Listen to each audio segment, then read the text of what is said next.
please be quiet for a moment. And I want to tell you something. The moment that this starts becoming chaotic, like animalistic, we're gone. So you want to know what's happening? Act civilized, act kind, act tolerant, because this is the problem with what's happening in the region. So I beg you, do you think this is fun for us? Do you think this is economically beneficial for Morgan and I to be here putting up with this insanity? In cadence, with your kindness, your interest, and your thoughtful questions, we'll give you responses. If that's not how you'd like to operate, we're gone. Okay? Is that acceptable to everybody? Now, what are we doing? I can't even have 2 minutes. I can tell you Israel's response was historic. What they've said to us personally, what they've said to the president in actuality, and what they've given in a press release to you is they will meet tit for tat in exact cadence.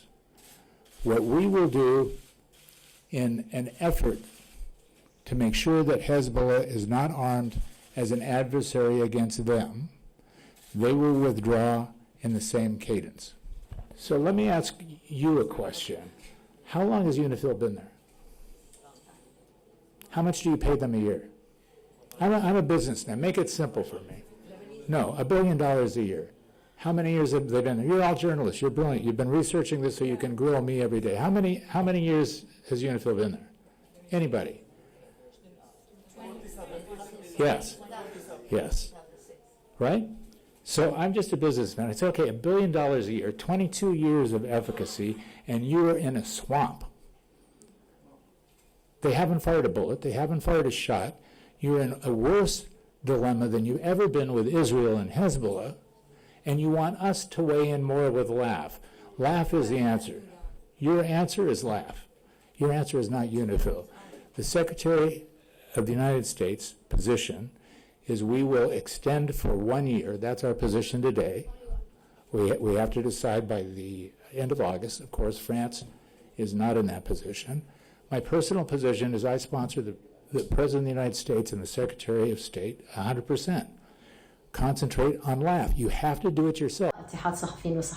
The Union of Journalists in Lebanon considers the remarks made by US Envoy Tom Barrack to be an insult to journalism and an expression of superiority towards journalists. We categorically reject and condemn this position. We demand an apology. We have also called on media organizations not to cover his activities until he publicly apologizes to journalists. We had expected the presidency and the Ministry of Information to take a tougher stance in order to protect journalists and respect their roles. However, we are disappointed as the response did not meet our expectations. This may be due to fear of a US reaction towards Lebanon, particularly given the current circumstances. Barrack made insulting remarks about the journalists, but we couldn't hear them because it was too noisy. Those watching the press conference on TV clearly heard them, as the microphone was connected to the live feed. We only found out via the breaking news alerts on our mobile phones. After the conference, we found out that he had insulted us, which is totally unacceptable.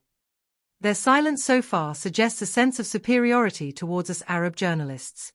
I think most US politicians have this tendency to feel superior, especially the US President's special envoy, who insulted journalists inside the presidential palace without apologizing. This insult reflects how they view us, as Arabs and Lebanese. The animalistic behavior that Mr. Barrack spoke about cannot be attributed to journalists at all. It was Mr. Barrack who came to Lebanon and acted in this way. The journalists were doing their job of reporting on the latest developments inside the presidential palace. They were not Barrack's guests. The Lebanese Press Editors Syndicate, the Syndicate of Journalists, and the Syndicate of Photographers clearly exposed American capitalism. The timing of the statement was perfect. It's what we were hoping to hear from the Lebanese president himself. To summarize what I want to say, no one should be insulted, least of all experienced and professional journalists. Describing them as such is unacceptable.